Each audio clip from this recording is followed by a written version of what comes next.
Lá na região da Taquara, os moradores registraram nas redes sociais intensos tiroteios. Para se ter uma ideia, teve gente que comparou o local com o Iraque. O Jackson Silva já entrou ao vivo, mas vai contar agora em reportagem pra gente. Rodou. Como dormir com um barulho desse?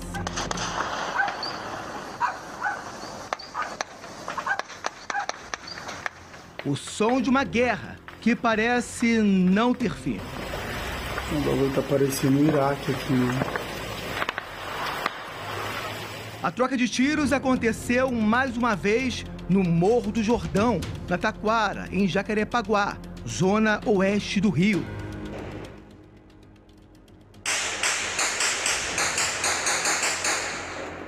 A disputa pelo território deixou milhares de pessoas no meio do fogo cruzado. Foram tantos tiros que até esse apartamento foi atingido. Aí, pituca cheia. Aí, furou aqui. Pedaço que bateu na minha cabeça. Foi... Paredes foram perfuradas. Aqui. Este supermercado também sofreu o reflexo do tiroteio. A guerra também atingiu o transporte público da região. No sábado, vans foram metralhadas no Camurim, também em Jacarepaguá. Os veículos estavam estacionados e ficaram com várias marcas de tiros. A Polícia Civil investiga os dois casos. Em cada ponto é possível ver as marcas do confronto. Policiais militares montaram um aparato de guerra para conseguir dominar todo o território. Para ter uma ideia, foi preciso o uso de 4 veículos blindados. Nessa rua, policiais do BOPE enfrentaram mais um tiroteio com bandidos. Segundo a PM, a troca de tiros foi entre milicianos e traficantes que tentam dominar todo esse espaço da Taquara. Na manhã desta segunda-feira, a tropa de elite da Polícia Militar foi acionada. Agora o pau quebra, o BOPE chegou. Agora eu quero ver, ó, estão subindo. Mas atravessando a rua, estão subindo, vai subir, o pau vai quebrar. Além de homens do BOPE, PMs do Batalhão de Jacarepaguá também reforçaram o patrulhamento. A Cúpula de Segurança Pública do Rio tenta levar a paz para comunidades controladas por criminosos, mas o pesadelo está longe de chegar ao fim. Mais uma vez Zona Oeste, mais uma vez Jacarepaguá. O Jackson Silva tá virando especialista, hein, meu filho? Isso tem a ver com aquela questão que a gente está trabalhando e que o SBT Rio foi a primeira emissora a fazer a denúncia. Boa tarde para você. Olá, Isabelle Benito, boa tarde mais uma vez. Lamentavelmente, Isabelle, continua o mesmo contexto sim, a gente tem falado sobre isso, da violência em Jacarepaguá, essa disputa pelo território entre a milícia e traficantes. Infelizmente, eles continuam brigando e os moradores, como sempre, sofrem com isso. Vou te mostrar o panorama, quem está assistindo esse SBT Rio, vou mostrar os detalhes, como tudo aconteceu aqui no Morro do Jordão. Olha só, as munições espalhadas no meio do caminho, toda a parte, tá? Até ali próximo do veículo blindado. Olha só, são várias espalhadas por aqui. E aqui, ó, tem mais policiais militares. Mostra aqui, Pedro Moto, por gentileza, ó, que estão nesse ponto, porque os traficantes desceram por aqui e se depararam com milicianos que dominam este território. Então tem aquela troca de tiros entre eles, ainda tentando dominar esse território dos traficantes. Só que nesse ponto aqui, ainda é controlado pela milícia. Agora vem pra mim Pedro Mota. Olha só, Isabelle, tem uma ideia. O tráfico dominou isso aqui durante muitos anos, mas agora a milícia pegou de volta. Então, você vê, ali tá, ó, CV Jordão. Aí você fala, Jackson, mas a munição parou por aí? O tiro foi rápido? Não, foram mais de 3 horas de intenso confronto. Agora mostra aqui, Pedro Mota, olha só. Mais munições espalhadas pelo meio do caminho. Tem de fuzil, pistola, então você imagina só. Outros traficantes desceram também por aqui, por essa escada. E ali, Isabelle, naquele muro ali, ó, vale a pena, por gentileza, a gente mostrar o que está escrito ali, ó. Vai morrer milícia, ou seja, um recado dos traficantes contra os milicianos. O problema é que, no meio de tiroteio desses criminosos, são 2 criminosos, são grupos de criminosos, quem é que fica no meio disso, Isabelle, são os moradores, que não aguentam mais. Por isso, uma moradora falou com o Jadson, que parece realmente um filme de terror, parece Iraque, porque infelizmente às 4h30 da madrugada acordaram com o som do tiroteio. Isabelle Benito, daqui a pouco eu vou voltar para falar sobre o Camurim, tá, Isabelle? Também traficantes tentando dominar aquela área lá do Camurim, também em Jacarepaguá, e eu volto com você. Primeiro é o seguinte, não sei se o porta-voz sabe, mas a gente, eu não sei se dá para acompanhar todo mundo, toda a imprensa, todas as redes de televisão, mas o SBT Rio foi o primeiro a começar a prestar atenção, e na minha coluna também, em relação a essa disputa e a dificuldade. Antes, é claro, que não era fácil para o 18º Batalhão atuar em Jacarepaguá. A gente tinha ali, é óbvio, controlar uma linha tênue entre guerra de tráfico de drogas e de milícia e tudo mais.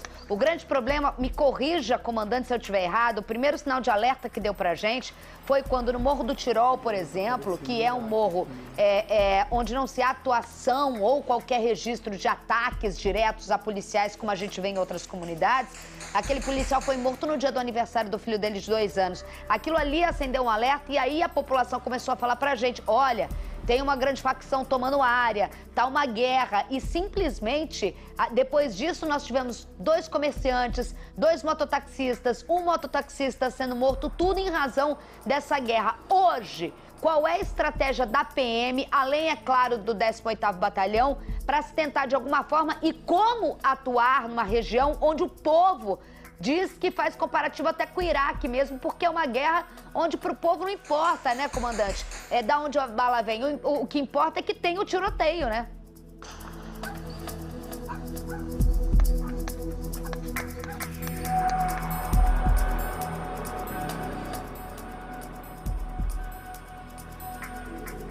Facções criminosas, uma delas busca a expansão territorial para aumentar os seus negócios na área. E a Polícia Militar vem trabalhando de forma muito contundente, efetiva, para poder melhorar a situação que acontece ali. Nosso setor de inteligência trabalha junto à Polícia Civil para investigar a atuação e a movimentação das movimentações criminosas. A Polícia Militar, ao longo desse período, vem ampliando os seus esforços, né, de logística e efetivo na região.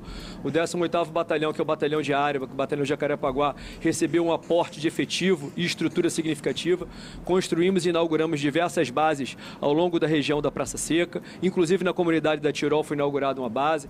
Temos 2 companhias funcionando, destacadas funcionando, uma na Gardênia, ocupada pelo Batalhão de Choque, e uma segunda no Rio das Pedras, ocupada pelo próprio 18º Batalhão, e continuamos trabalhando muito sobre a atuação de hoje, a ocorrência de hoje, a estabilidade entre Jordão e Chacrinha, mais uma disputa territorial, uma troca de tiros que começou na região de Mata. São 2 regiões, 2 comunidades que já contam com reforço de policiamento constante pelo Batalhão de Jacarepaguá, que, né, fazem esse reforço na área edificada e que fomos surpreendidos hoje com essa disputa, mais um dia de disputa territorial. De imediato, reforçamos o policiamento, outras unidades do 2º Comando de Policiamento de Área ajudaram inicialmente o 18º Batalhão, e o BOP, o nosso Batalhão de Operações Especiais, está direcionado na região de Mata nesse momento para atuar e efetivamente tentar prender esses criminosos.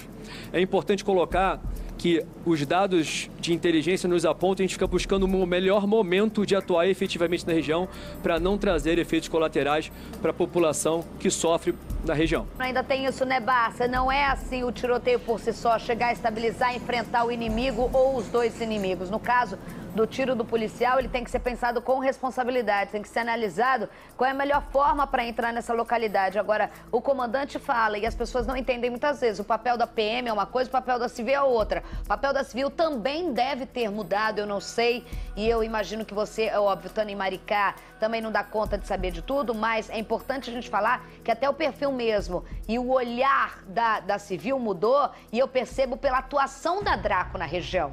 O SBT Rio é um termômetro. A atuação da Draco na região de Jacarepaguá ficou muito mais intensa. Sim, perfeito, Isabelle. Na verdade, o porta-voz falou muito bem, né?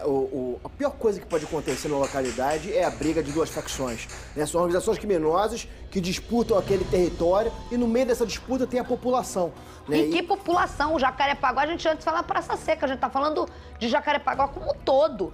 Mas essa guerra de Jacarepaguá... O último morto foi em freguesia, foi na freguesia. Acabou se expandindo, né? Nessa guerra ali, a Cidade de Deus já começou a interferir muito nessa guerra, né? Que é de uma facção criminosa. Outros se aproveitam. Né? Então, outros se aproveitam. E aí, houve ali, né, do Comando Vermelho, essa determinação de expansão territorial naquela área. De sair como um trator. Né? De sair como um trator ali. E aí foi Muzema, foi Tirol, foi uma série de comunidades ali que começou a ter conflito. Gardênia, que não pode mais ser chamada de azul. Isso, exatamente, né? Gardênia. Então, isso é terrível para a população que vive ali, que se vê no meio de um fogo cruzado. São duas organizações criminosas disputando um território que é nosso, na verdade, e a população está no meio desse fogo cruzado. E a polícia tentando, de alguma forma, pensar um momento exato para entrar. Fala, Jackson. Isabelle, só complementando aí a informação que o doutor tinha falado sobre o Camorim, tá? Essas vans foram metralhadas, na realidade foi um aviso. Os traficantes metralharam essas vans para avisar os motoristas dessas vans que eles precisam agora servir aos traficantes e não aos milicianos. Ou seja, foi uma represália contra esses motoristas de vans. Então eles falaram, segundo informações da própria polícia, tá, Isabelle? Se vocês não começarem a obedecer as nossas ordens, vocês vão morrer. Ou seja, tiraram contra as vans e falaram, ó, isso aqui é contra as vans, mas a próxima vai ser contra vocês. Agora, aqui novamente no Morro do Jordão, Isabelle, olha só, tem uma ideia, tá? São vários cartuchos que os traficantes usaram, olha só, essa bala aqui de fuzil também, todas espalhadas no meio do caminho. E as informações também dão conta de que eles vieram, Isabelle, lá da Chacrinha. Mostra ali, Pedro Mota. Aquela mata ali, Isabelle, ela divide entre o Jordão e a Chacrinha, o que facilita a entrada deles também para essa região. Isabelle Benito. Essa atuação aí em cima das vans, comandante, também não é só um ataque, mas também como um recado de tudo isso que a gente está falando, né? De uma disputa de território, que também se trabalha com disputa de você mandar recado e impor não só para quem está na área, como também para quem está tentando disputar a área, né? Sim, criminosos tentam sempre fazer valer a sua lei, que não é a lei que deve ser respeitada. Por isso, as forças policiais vão continuar trabalhando com inteligência e investigação para identificarmos esses criminosos e colocá-los atrás das grades. Agora, você vê umas vans como essa no Camorim, olha o tiro atrás, na parte de trás, onde a população é transportada o tempo todo, criança é transportada o tempo todo. Foi assassinado nessa mesma região. A população é usada ali por essas organizações criminosas. Né? O grande problema de segurança pública no Brasil se chamou organizações criminosas. Enquanto não tiver uma legislação rígida, dura, que dê ferramentas para a polícia, né? que consiga encarcerar, né? Essas organizações criminosas, a gente vai viver momentos como esse. Lembrando que a gente está falando de uma organização do cara que dá o aval, é aquele que saiu pela porta da frente de um presídio cumprimentando a autoridade carro. Pelo amor de Deus, eu não gosto, eu não deixo aqui minha população esquecer dos absurdos.